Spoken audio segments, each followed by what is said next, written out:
Hey everybody, this is part 3 of the garage build series, and as you can see we have a mostly completed structure here. Everything except for maybe the roof and the siding is pretty much done. So I'm going to give you a time lapse just like I've done in my previous videos, a few minutes that just show you what happened. There might be some chunks of time missing from it just because I didn't realize my battery died and I'm recording giant 8-hour segments. But that's about 4 days worth of work is what you're seeing here. And at the end of that, I'll give you some advice on how to work with a general contractor on building a structure like this or doing a remodel work and things you should look out for. So enjoy.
Structure is built. We got siding going up.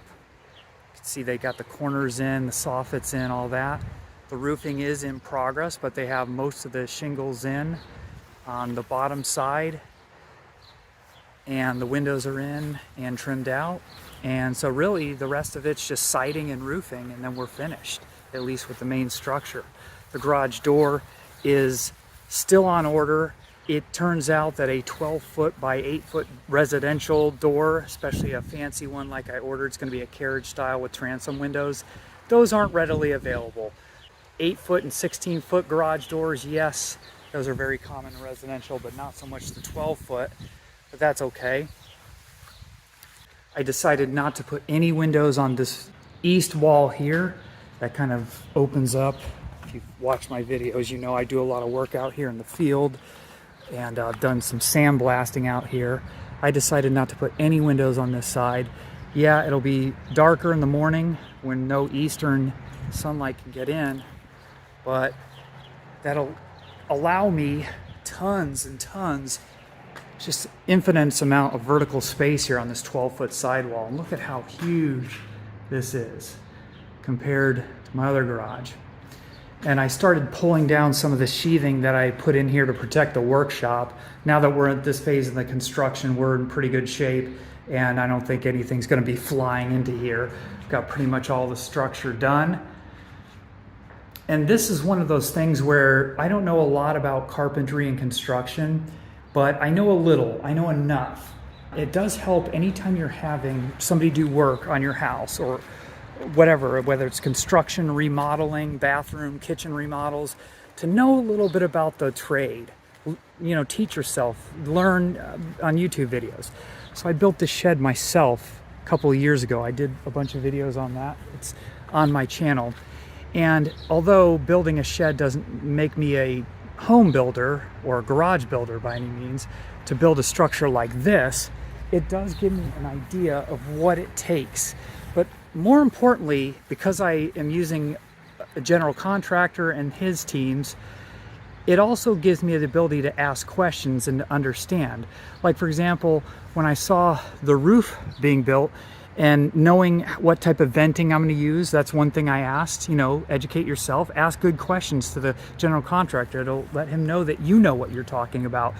I have a good one, so I don't worry about him pulling anything over on me, but you know, other general contractors, I'm not sure. It's just better to have knowledge so that they know you know what you're looking for and they can't cut corners.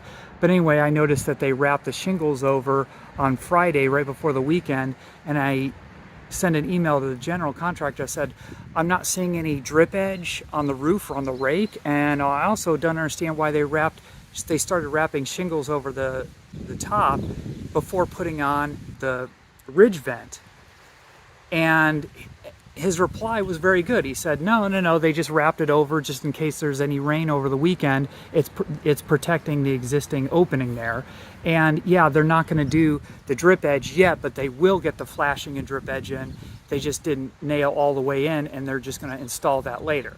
I was happy with that response, and that's what you want to hear. You want to know that the crews and the general contractor know what they're doing, and I'm lucky to have a good one that does know what they're doing.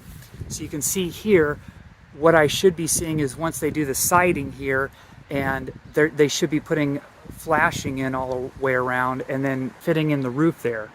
Just knowing those type of things, you know, working on this, knowing there should be a drip edge here, knowing how the windows should be trimmed out and how the framing should look is very helpful.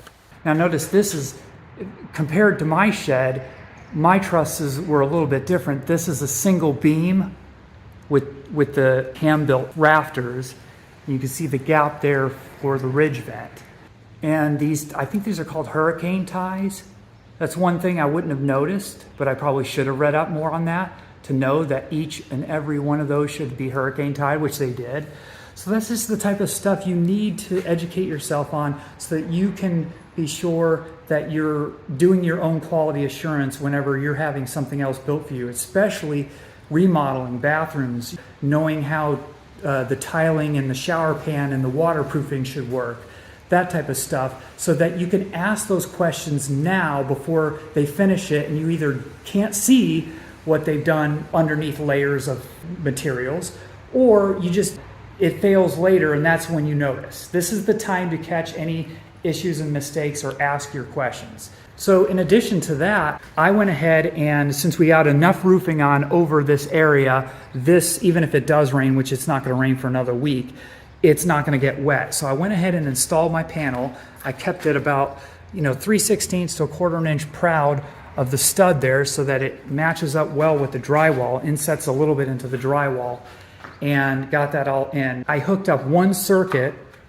a 110 volt circuit right here, and that's all I'm going to run for now, just so they can have their tools and they don't have to run all the way back 100 foot cord over to my house. But this will be nice for them when they're working on it this week to have that 20 amp circuit there.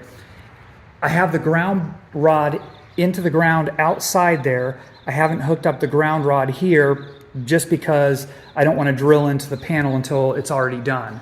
And I don't want to get in their way. They still have to side that area. But it is grounded to the main panel, and that's good enough for their power tools for now. That one circuit's going to be totally safe.